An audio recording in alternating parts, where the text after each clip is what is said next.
Alors, je reviens sur l'incendie de Notre-Dame,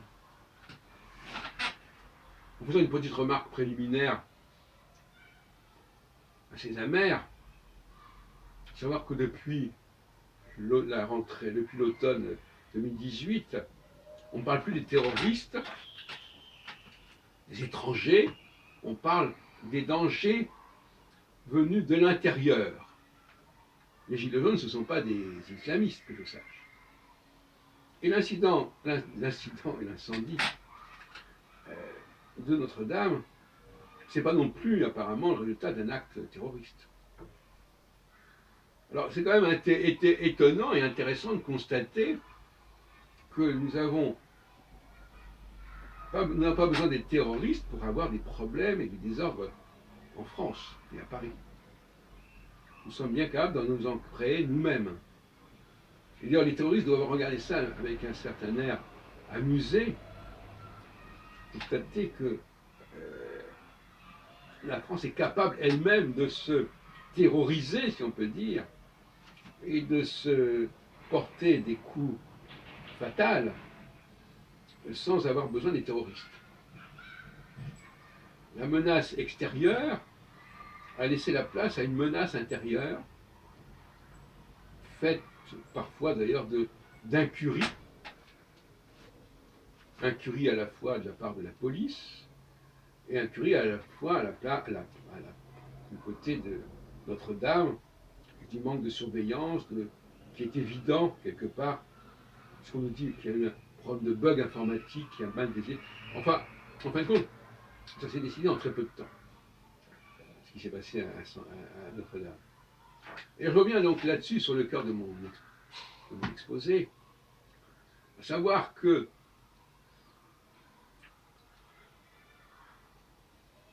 il faut prendre les choses à la racine.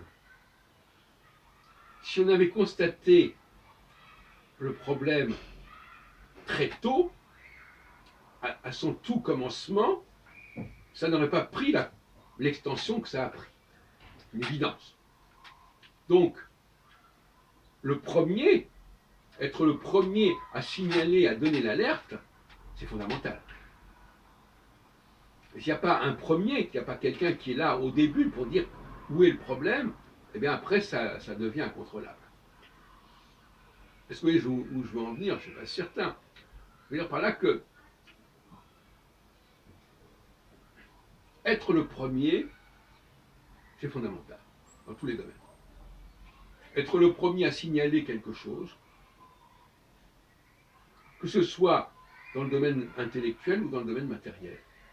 Le premier à signaler un début d'incendie, c'est fondamental.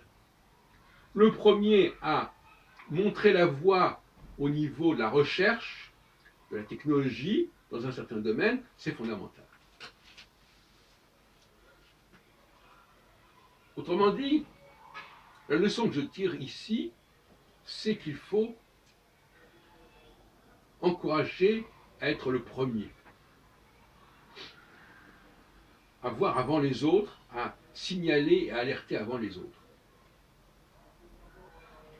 Et si on n'est pas le premier, ou si on ne fait pas son travail de premier, de vigile, de vigie, eh bien, ça peut avoir des conséquences dramatiques, comme dans le cas de Notre-Dame.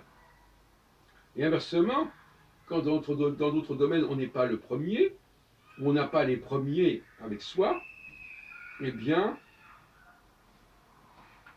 on va manquer des choses, on va pas être pionnier, on ne va pas être en avance, à l'avant-garde, et ça va se payer aussi très cher, comme on le voit par exemple dans le domaine de l'informatique, de l'électronique, où la France a pris du retard dramatiquement. Là aussi, il y a une carence des premiers. C'est pour ça que le culte du premier est quelque chose de fondamental dans tous les domaines. Le premier dans la chronologie des choses, et inversement, celui qui ne fait que répéter ce qu'a dit quelqu'un avant lui, c'est dérisoire. ce que je veux dire? Même s'il ne le répète, même s'il répète à un quart de seconde après le premier, il ne fait que répéter. C'est pas lui qui a pensé la chose. Il ne fait que répéter. Et il y a une différence très importante entre le premier et le second. Alors, je ne parle pas de l'arrivée d'une course avec l'histoire des poulies d'or à l'époque, qui était toujours un bon second. Mais le premier, c'est lui qui a tous les mérites finalement. Et les femmes sont rarement les premières. Elles viennent souvent après coup, presque après la bataille. Et le mérite n'est pas le même. Et surtout, il y a un premier, il peut y avoir de nombreux seconds, de nombreux imitateurs. Donc d'un côté, on a un petit nombre, même un nombre unique, un personnage unique. De l'autre côté, on a une floraison de gens qui viennent après, des pigones d'imitateurs. Quel est le pire danger, le pire ennemi d'un imitateur? C'est pas celui qui est original, c'est d'autres imitateurs. Parce que les autres imitateurs montrent que l'autre est un imitateur. C'est comme une femme qui porterait une robe, et puis elle verra arriver dans une réception une autre femme qui porterait la même robe. C'est un peu le même scandale. Voilà ce que je voulais dire à ce sujet. Et effectivement, je reviens sur ce que je disais au départ, le scandale, c'est l'imprévision ici. C'est l'irresponsabilité. Il fallait renforcer. Quand on pense qu'en plus, l'incendie a été provoqué par des travaux de réfection, des travaux de restauration. C'est hallucinant. C'est-à-dire qu'en voulant, comme on dit le fameux proverbe, le mieux est l'ennemi du bien, en voulant réparer les choses, les améliorer, eh bien on a tout compromis. Et ça, c'est une leçon à retenir.